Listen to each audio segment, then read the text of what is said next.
যারা নিহত হয়েছে তারা অফিসে কে তারে গুলি করেছে সে তাকে চিনে এবং সেই নাম ধরে আপনারা থানায় মামলা করেন। প্রিয় ভাইয়েরা আমার, আমি বক্তব্যের শুরুতে শ্রদ্ধার সাথে স্মরণ করছি সেই সমস্ত শহীদদের যারা এই আন্দোলনে নিজের জীবনকে উৎসর্গ করে 18 কোটি মানুষের তৃতীয়বার এই অঞ্চলকে স্বাধীনতা এনে দিয়েছে। 47-এ স্বাধীন হয়েছে, 71-এ স্বাধীন হয়েছে, 24-এ আবার নতুন করে এদেশের মানুষকে স্বাধীন করতে হয়েছে এই দুঃশাসকের হাত থেকে। তারা যা শুরু করেছিল এটা বাস উপযোগী কোনো ভূমি ছিল না। যুব সমাজ পালিয়ে যাচ্ছিল, এই দেশ ছেড়ে সুশিক্ষিত মেধাবী ছাত্ররা ছাত্রছাত্রীরা এই দেশ ছেড়ে পালিয়ে যাচ্ছিল। ব্যাংক হয়েছিল টাকা শূন্য, মানুষের জীবন হয়ে গেছিল অনিশ্চিত। আমি সেই শহীদদের রুহের আত্মার মাগফিরাত কামনা করছি। আমি দোয়া চাচ্ছি সেই অসুস্থদের জন্য যারা আন্দোলন করতে গিয়ে সন্ত্রাসীদের গুলিতে, পুলিশের গুলিতে, বিশেষ করে সন্ত্রাসীদের গুলিতে যারা আহত অবস্থায় এখনো মৃত্যুর সাথে পাঞ্জা লড়ছে, আমরা সবাই দোয়া করে আল্লাহ যেন তাদের ব্যস্ত নসিব করে, আল্লাহ যেন তাদেরকে যত দ্রুত সম্ভব সুস্থ করে তোলে এবং যারা পরকালে চলে গেছেন, শহীদ হয়েছেন, আল্লাহ যেন তাদেরকে ব্যস্ত নসিব করে। যারা এখনো রাজপথে দাঁড়িয়ে জনগণের জন্য কাজ করছে তাদেরকে যেন আল্লাহ সুস্বাস্থ্য দেয় এবং এই সাহস যেন আরো বাড়িয়ে দেয় কাজ করার মতো। প্রিয় ভাইরা আমার, আমাদের সবচেয়ে বড় দায়িত্ব এবং কর্তব্য এখন কি? অনেক রক্তের বিনিময়ে, অনেক তাজা রক্তের বিনিময়ে তৃতীয়বার বাংলাদেশ স্বাধীন হলো। আমরা আর বাংলাদেশকে স্বাধীনতা যুদ্ধ যেন না করতে হয় এমন একটা সরকার প্রতিষ্ঠা করতে চাই, এমন একটা প্রশাসন প্রতিষ্ঠা করতে চাই। প্রিয় ভাইয়েরা আমার, এখন আমাদের সবচেয়ে বড় পবিত্র দায়িত্ব এবং কর্তব্য নিজে অন্যায় না করা। যদি কেউ অন্যায় করতে থাকে তাকে অন্যায় থেকে দূরে রাখতে চেষ্টা করা যে আপনি কোনো অবস্থাতেই অন্যায় করতে পারবেন না, এবং আমি নিজে যেন, আমরা নিজেরা যেন কোনো অন্যায়ের সাথে জড়িত না হই। 2, এই অন্যায়কারীরা আইনকে নিজের হাতে তুলে নিয়েছিল বলে আমরা কি গত 17টা বছর স্বাধীনভাবে কেউ কথা বলতে পারছে? আমি বহু ইন্টারভিউতে দেখেছি, রিক্সা চালায়, ইন্টারভিউ নিয়েছে, তারা জিজ্ঞাসা করছে ভাই আপনি কিছু বলেন, বলে ভাই বললে কি হবে, এখন বললে তো একটু পরে আমার এই ডিবিএ ধরে লয়ে দেব, অথবা সরকারি দলের লোকজন আমাকে পিটাইয়া মেরে ফেলবে। এই তো অবস্থা ছিল। আমরা কি আর এই বাংলাদেশ চাই? আমরা চাই প্রতিটা নাগরিক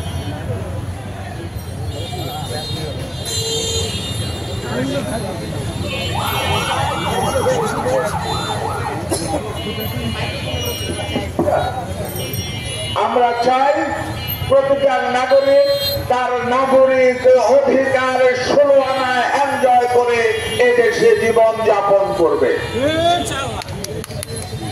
আমরা প্রতিটা নাগরিকের বাক স্বাধীনতা চাই, রাজনৈতিক স্বাধীনতা চাই, নাগরিক অধিকার চাই।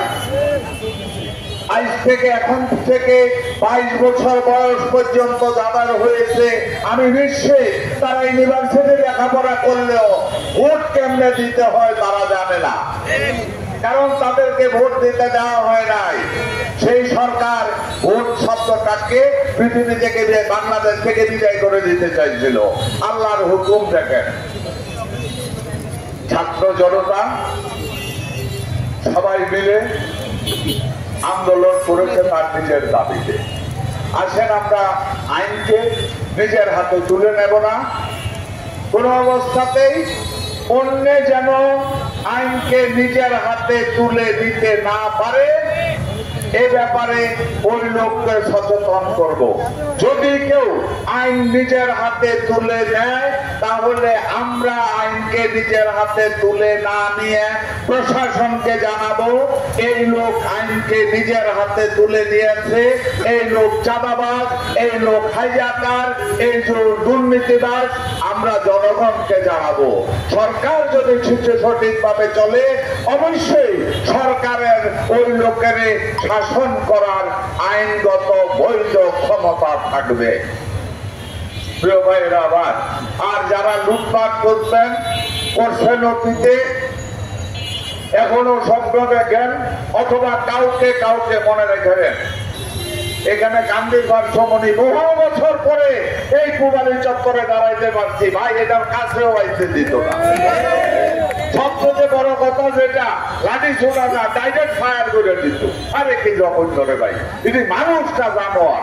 আমি বলি এগুলি সব উন্মাদ, এগুলি মানসিক বিকারগ্রস্ত হয়ে গেছিল। তা না হলে একটা মানুষের চেহারা মিনিমাম মনুষ্যত্ববোধ যদি একটা লোকের ভিতরে থাকে, এরা এই ধরনের অন্যায় করতে পারে না, যা অতীতের এই সরকার, পলাতক সরকার যেই কাজটুকু করে গেছে।